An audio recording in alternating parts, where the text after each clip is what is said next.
Welcome back. Today we are going to work on binary operations.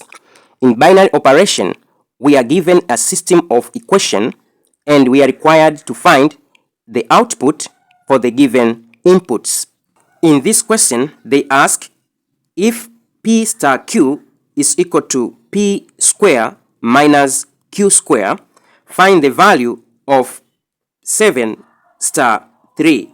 So our input is 7 and 3. We are supposed to find the value of it to our system of equation. Let us do together step by step. We have given P star Q is equal to P square minus Q square. We need to find 7 star 3. 7 star 3. This is equal to what? The first thing I'm going to compare the inputs, that is P star Q. This is equal to 7 star 3.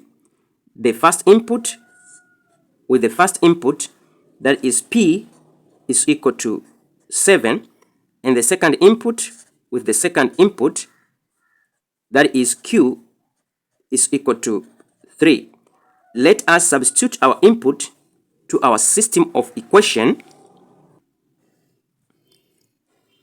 P is equal to 7, that is 7 star Q is equal to 3.